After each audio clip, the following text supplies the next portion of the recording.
God hasn't forgotten you. He just has other plans for you. You will survive this. Trust me. This is an angelic story of love and compassion. Keep listening. Patricia's Valentine.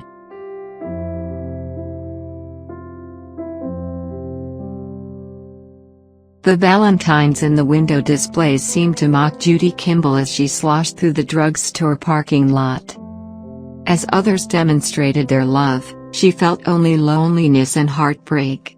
She glanced at passers-by, all seemingly deep into their own thoughts. Other people's marriages failed, she knew, and somehow they went on living. But how? It had been only 6 days since her husband had told her he wanted a divorce, 6 days since her life had taken on a surreal feeling, and grief threatened to overwhelm her. She hadn't expected anything like this to happen. They'd been together most 19 years, and she thought those had been happy years. But now she wondered how much of her husband's supposed contentment had been a lie. He had explained little, just gotten his things together and left while she and their 3 children reeled, trying to grasp what was happening. She hadn't shared the news with anyone yet, nor had she even cried. The hurt was too wrenching for talk or tears. The first few days had passed in a blur. Somehow Judy summoned up the composure to cancel a dinner party she and her husband had planned to host on Saturday. She said that all 3 children had come down with the flu. And then there was her Wednesday night class in fiction writing. Now that the kids were older, she'd felt it was her turn to follow a long-held dream to write, publish, and share any successes with her husband. But now that dream was dead. She had skipped last week's class and would probably drop out. What was the point? She had obviously failed at one of her most important tasks, being a beloved wife, so why should she expect success in any other aspect of her life? This trip to the drugstore for Valentine's for her children was the first time she'd ventured out all week, and it was taking its toll. She felt shaky and ill. Judy! She heard the call from across the parking lot, and turned. Waving at her was Patricia, another student in her fiction writing class, wearing the same black watch plaid cape she always did. Judy waved back, hoping Patricia wouldn't come any closer. She seemed nice, but Judy didn't feel up to talking to anyone. Within seconds, however, Patricia was at her side. "Hey, we missed you at class last week," she said, concern in her eyes. "Are you all right?" The tears began to come. My husband has asked for a separation, and ultimately a divorce. He's moved out." Judy was astonished at her own words. Patricia was nothing more than a casual acquaintance, someone who sat in the back of the classroom and occasionally smiled at her. Why was Judy sharing something so personal with her? But the compassion on Patricia's face was real.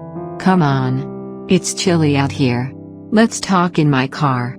She guided Judy to a nearby vehicle. The car seemed a warm and safe oasis, and Judy wept as she poured out her hurt, anger, and fear. Hadn't she tried, as best she knew how, to honor her commitment, to be the woman God wanted her to be? Why then, had he let this whole thing happen to her and their precious children? She looked at Patricia and was shocked to see tears running down her cheeks. She shouldn't be putting this nice woman through this. She didn't even know if Patricia believed in God. "I'm so sorry to burden you with this," she whispered as her sobbing wound down. "You could never understand." Patricia laid a hand on Judy's arm. "You're wrong," she said softly. "I do." Swiftly she removed something from her black cape and dropped it into Judy's hand. It was an angel pin. "God hasn't forgotten you," Patricia said gently. "He just has other plans for you. You will survive this. Trust me." "Thank you." Judy gave Patricia a quick hug and then slipped from the car.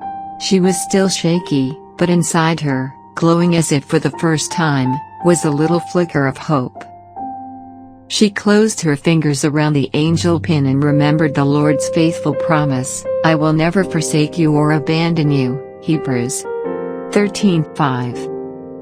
She, who had always relied on her husband, was going to lean on God's strength now. On the following Wednesday, Judy returned to her writing class. It had taken a bit of interior pushing, but it was important that she make a beginning. And she knew Patricia, her newfound friend, would cheer her on. However, Patricia was absent. Nor did she come the next week, or the next. If only Judy had thought to get her last name or telephone number. Class records were private, but on the following Wednesday, Judy approached the teacher. "Remember Patricia? The woman in the black watch plaid cape?" she asked. The teacher looked mystified. "She sat in the back of class," Judy added. "She hasn't been here the past few weeks, and I'd like to contact her." The teacher shook her head. "I don't remember any woman in a plaid cape." "Her first name was Patricia," Judy persisted. "If you can give me her last name." The teacher ran her finger down the class roster, then looked at Judy. "There's no Patricia enrolled in this class," she said. "And no one by that name has dropped out." Patty? Tricia?"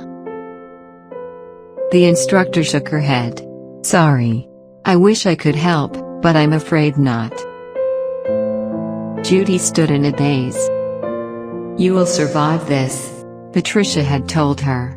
Maybe Patricia had never been there for class. Maybe she had been there only for Judy. It was a mystery, but isn't life filled with mysteries? Judy sat down at her desk and reached for her notebook. She had a story to write.